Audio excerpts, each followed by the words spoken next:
আসসালামু আলাইকুম গাইস, তোমরা সবাই কেমন আছো? আলহামদুলিল্লাহ আমিও ভালো আছি। আশা করছি তোমরাও ভালো আছো। আজকে সন্ধ্যাবেলা থেকে ব্লগটা শুরু করলাম। মামা আজকে সিঙ্গারা, চপ এইগুলো নিয়ে আসলো সন্ধ্যাবেলা খাওয়ার জন্য। তো সিঙ্গারা, চপ আর তার সঙ্গে ছিল মুড়ি। ব্যাপারটা বেশ কিন্তু ভালোই সন্ধ্যাবেলার টিফিন। তো এইগুলো দিয়েই আমরা এখন সন্ধ্যাবেলা খাওয়া দাওয়া করব। তো বিকালবেলা এইভাবেই আমি খাওয়া দাওয়া শুরু করব, সবাই একসঙ্গে বসে। তো দেখো পাশে যেটা চলে গেল না, ওটা আমার ভাই হয়, মামাতো ভাই। তো আমি সিঙ্গারাটা খাচ্ছি। সিঙ্গারাটা বেশ ভালো ছিল। অবশ্য সিঙ্গারার থেকে মামার বাড়ির ওখানে চপটা আমার বেশি ভালো লাগে। চপটা বেশ ভালো লাগে। তো আমি সিঙ্গারাটা দিয়েই আগে শুরু করেছিলাম। এইভাবেই খাওয়া দাওয়া করছিলাম। আর এই চপটা আমার খুবই ভালো লাগে চপটা। তারপর মাইমা এসে চা দিয়ে গেল। তো দুধ চা দিয়ে গেছে। তো আমি চপ খাচ্ছিলাম। চাটা প্রচুর গরম ছিল, ওই জন্য আমি চপ এইভাবেই খাওয়া দাওয়া করছিলাম। তো এরকম আমরা সবাই মিলে গল্প করছিলাম আর খাচ্ছিলাম। আর চাটা কিন্তু ভীষণ ভালো হয়েছিল, ভীষণই ভালো হয়েছিল চাটা। আর সকাল সন্ধ্যা যদি একটু চা না হয় না, ঠিক ভালো লাগে না। অন্তত সকালবেলা হোক আর না হোক, সন্ধ্যাবেলা চাটা লাগবেই এরকম। তো এইভাবেই খাওয়া দাওয়া কমপ্লিট করছিলাম। তারপর এইভাবেই গল্প করতে করতে ডিনারের টাইম হয়ে গেল। তো ডিনারের জন্য ডাকলো মাইমা ডিনার করার জন্য। তো দেখো দুপুরবেলা বিরিয়ানি খেয়েছি, রাত্রেও বিরিয়ানি। আমার ভাই, আমার মামাতো ভাইদের সবারই বিরিয়ানি খুবই পছন্দ।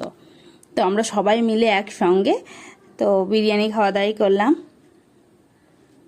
আর বিরিয়ানিটা খুবই সুন্দর হয়েছিল, খুব সুন্দর হয়েছিল বিরিয়ানিটা। তো দেখো এইভাবেই আমি খাওয়া দাওয়া করছিলাম। বিরিয়ানিটা তো খুবই সুন্দর হয়েছিল। রাত্রিবেলা ডিনার করে নিচ্ছিলাম। তো দেখো রাত্রিবেলা আমি খাওয়া দাওয়া শুরু করে দিয়েছি। সবাই মিলে একসঙ্গে, নানু, নানিমা, আমি, ভাই বোন সবাই মিলে একসঙ্গে রাত্রিবেলা খাওয়া দাওয়া করছিলাম।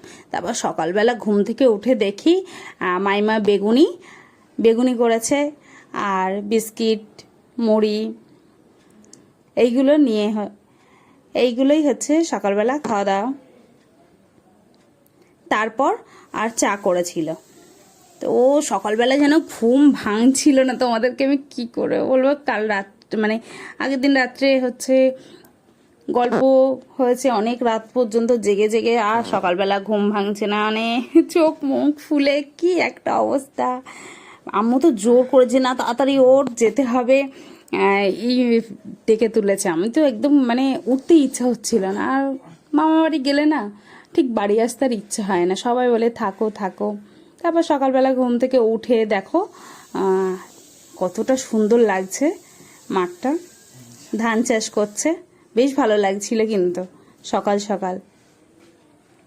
তো তারপর ওইগুলো খাওয়া দাওয়া করে এগুলো আবার দেখলাম। দেখার পরে দেখো আমার কাছে এটা এত ভালো লাগছিল, মানে বলার কথা না, খুবই ভালো লাগছিল। মাইমা পরোটা, ডিম ভাজা, সিমই করেছিল, তো ওইগুলোই খাওয়া দাওয়া করে নিলাম। নিয়ে এবার তাড়াহুড়ো করে রেডি হয়ে নিলাম। রেডি হয়ে তারপর তোমাদের ওই ভিডিওটা দেখাতে পারলাম না। তারপর রেল স্টেশনে চলে এসেছি। ইচ্ছে হলো ট্রেন করে যাব। দেখো ট্রেন চলেই এসেছে একদম। আমরা এবার ট্রেনে উঠে যাব। ট্রেনে উঠে যাওয়ার পর আর তারপর বাড়িতে চলে এসেছি। বাড়িতে চলে এসে তো আম্মুর আর রান্না করতে ভালোই লাগছিল না, কি করবে।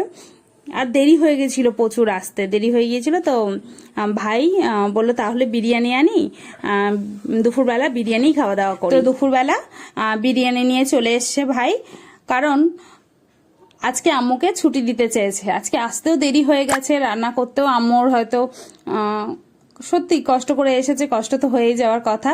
তো ভাই বললো যে আজকে বিরিয়ানি আনি, তো বিরিয়ানি আজকে খাওয়া দাওয়া হবে। আর কখনো কখনো তো আম্মুকেও ছুটি দেওয়া উচিত, তাই না? তো ওই জন্য আম্মুকে আজকে ছুটি দেওয়া হলো। তো এবার এইভাবেই আমরা গল্প টল্প করছিলাম আম্মুর সাথে।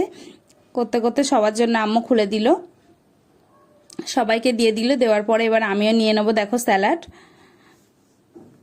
তো শসা, পেঁয়াজ, লঙ্কা ছিল, আমি অল্প একটু নিয়েছিলাম।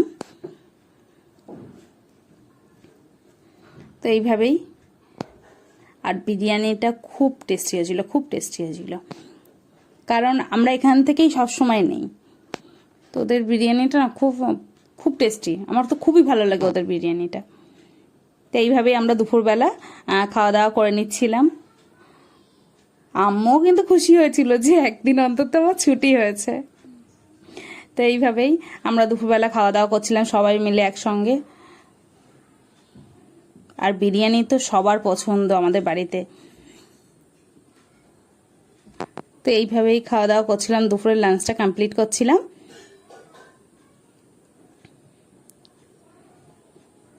লাঞ্চটা করে নিচ্ছি। তো তারপর বিকালবেলা যেহেতু বাড়ি এসে পর্যন্ত ছাদে ওঠাই হয়নি, গাছপালা কেমন আছে না আছে, তাড়াতাড়ি করে আমি ছাদে চলে আসলাম। আম্মু আমি ছাদে চলে এসেছি।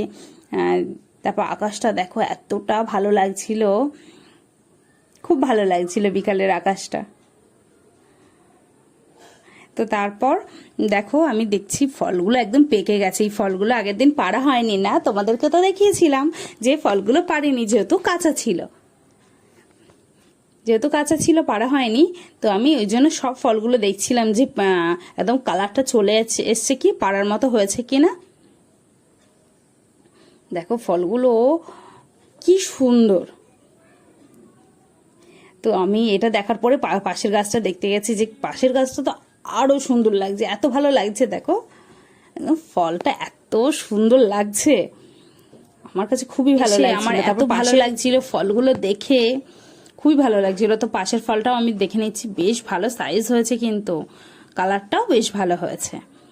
আজকে পারলে পারা যায়, কিন্তু আম্মু বলছে আর একটা দিন থাক, বেশ ভালো করে পেকে যাক। তো তারপর দেখো এই ফলগুলো পাকা শুরু করে দিয়েছে, কিন্তু এইগুলো বেশ কয়েকদিন লাগবে পাকতে।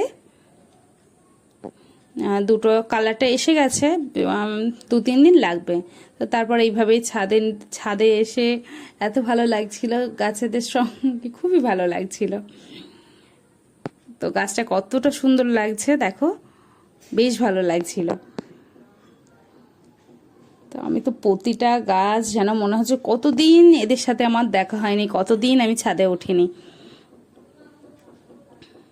আর গাছের প্রতি ভালোবাসা তো আমার অন্যরকমই, যারা গাছপ্রেমী তারা তো জানোই। তো তারা এইভাবেই আমি ফলগুলো দেখছিলাম। আমি তো বারবার বলছিলাম আম্মু পারবো, তা আম্মু বলছে না পারিস না। তো তারপর বলছে আচ্ছা ঠিক আছে একটা পার, এটা অনেকটাই পেকে গেছে। পেরে নিয়েছি, দেখো ফলটা কতটা সুন্দর হয়েছে। আমার ভিডিও যদি ভালো লাগে অবশ্যই সাবস্ক্রাইব করবে, লাইক করবে, কমেন্ট করবে, শেয়ার করবে। কমেন্টে অবশ্যই জানাবে ভিডিওটা কেমন লেগেছে। দেখো ফলগুলো অনেক সুন্দর লাগছে। এই ফলটা লাস্টে আর পারিনি, পারাই যাচ্ছিল না, একটু কাঁচা মতো ছিল। আম্মু তো খুব চেষ্টা করছিল, তো তারপর আর পারা হয়নি। তো একটা ফলই পেরে নিয়েছি দেখো। তো নেক্সট ভিডিওয়ে দেখা হবে, নেক্সট ভিডিওয়ে।